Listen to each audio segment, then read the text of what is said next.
Picture this. You decide to build a world-class global hub in a place nobody expects. Dubai did it in the desert, and it shocked the world. But what if the next Dubai isn't in the Middle East? What if it's right in the heart of Africa? This is Rwanda.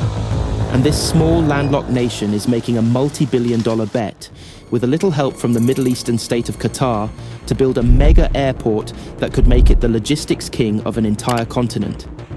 But can they actually pull it off? This is the story of one of the most ambitious infrastructure projects in the world right now. A gamble approaching $2 billion that could either redefine a nation or bury it in debt. Most of you, we have waited a long time to see this vision become a reality. To get why this project is so huge, you first have to get Rwanda's unique position. Geographically, it's at a disadvantage. It's a small, landlocked country, often called the Land of 1,000 Hills. And while it's beautiful, that geography creates real challenges. With no coastline, everything that comes in or goes out has to travel through its neighbors, or more importantly, by air. For decades, Rwanda's gateway to the world has been the Qatar International Airport. It's been a symbol of the country's rebirth, but it's also a critical bottleneck. Built on a small hill and now completely boxed in by the bustling city of Kigali, the airport simply has no more room to grow. Before the pandemic, it was already creaking under the strain, shuttling nearly 1 million travelers a year through a space that was never built for that kind of traffic. This physical limit puts a hard ceiling on Rwanda's ambitions for tourism, trade, and becoming a major destination for conferences. Faced with this roadblock, Rwanda's leadership had two choices: make small, piecemeal upgrades, or think way, way bigger. They chose to leapfrog. The vision wasn't just to build a slightly larger airport, it was to completely reinvent the nation's role in Africa. The continent's air travel network is notoriously fragmented. Flying from one African country to another often means a bizarre and inefficient journey, with layovers in Europe or the Middle East. Rwanda's leadership saw this problem not as a barrier, but as a massive opportunity. What if they could build a central hub right in Africa's heart that could finally connect the continent to itself and to the world? That is the grand ambition. The answer to that ambition is the Bugesera International Airport.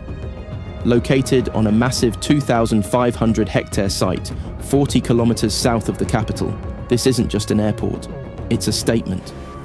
The sheer scale is staggering, designed from the ground up to solve every problem the old airport faced and to look decades into the future. The project's price tag has swelled to an estimated $2 billion.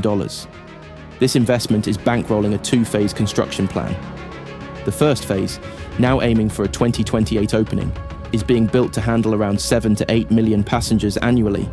That's several times the traffic of the old Kigali airport. It will feature one main runway and a massive 130,000 square meter terminal. But the second phase, with a target of 2032, is even more audacious, aiming to boost capacity to an incredible 14 million passengers a year.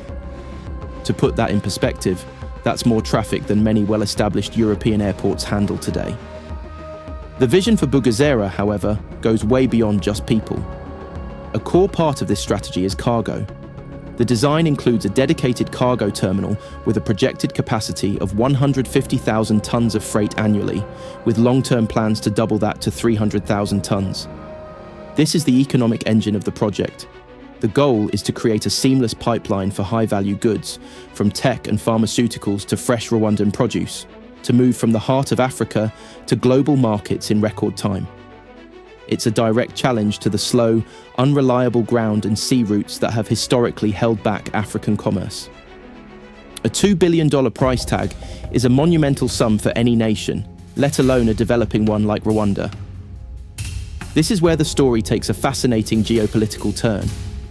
Instead of just taking on massive loans and accumulating crippling debt, Rwanda chased a different path, a strategic partnership. Enter Qatar. Through its state-owned airline, Qatar Airways, the wealthy Gulf nation has become the primary driver of the Bugesera project.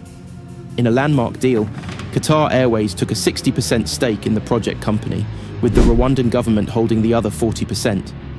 This isn't a simple loan or a foreign aid package, it's a joint venture. Qatar is putting its own money on the line, making it a co-owner of the airport's future success or failure. Ultimately, the goal is to become a premier hub for air travel in the region, putting it in direct competition with established hubs like Addis Ababa in Ethiopia and Nairobi in Kenya, by offering a brand new, hyper-efficient airport backed by the global network of Qatar Airways. Rwanda aims to divert a significant portion of that traffic, establishing Kigali as the new essential crossroads of Africa. But let's be real, a project this huge is filled with enormous risks. The road to becoming the next Dubai is a treacherous one. The first and most glaring challenge is the cost. The budget has ballooned from early estimates to around $2 billion. The International Monetary Fund, IMF, has raised concerns. Some of its analyses have warned that this and other large projects could, in worst-case scenarios, push Rwanda's public debt to over 80% of its GDP, increasing the risk of debt distress. This raises serious questions about the country's financial resilience, especially if the airport doesn't generate the expected returns quickly. Then there's the question of demand. Will the passengers and cargo actually show up? Building an airport that can handle 8 million passengers a year is one thing. Filling it is another. The initial capacity will be several times the country's entire pre-pandemic traffic. While the partnership with Qatar Airways provides a huge head start, success depends on pulling travelers and businesses away from well-established hubs in Ethiopia and Kenya. That competition will be fierce. Finally, there are the execution risks. Mega projects are notorious for delays and cost overruns. The completion date has already been pushed back several times, with the latest estimates pointing to a 2028 opening for the first phase. Any further delays could add to the financial strain and give competitors more time to solidify their own positions. This is a high-stakes gamble, and the world is watching to see if the bet pays off. This project is more than just concrete and steel. It is a symbol of a new era of African ambition. It's a physical manifestation of Rwanda's vision for its own future, one where a small, landlocked nation refuses to be defined by its geography and instead chooses to build its own destiny. What do you think?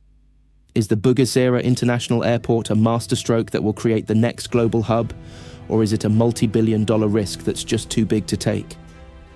Let us know your thoughts in the comments below. And if you enjoy analyses of these incredible mega projects, make sure to subscribe and hit that bell icon so you don't miss what's next.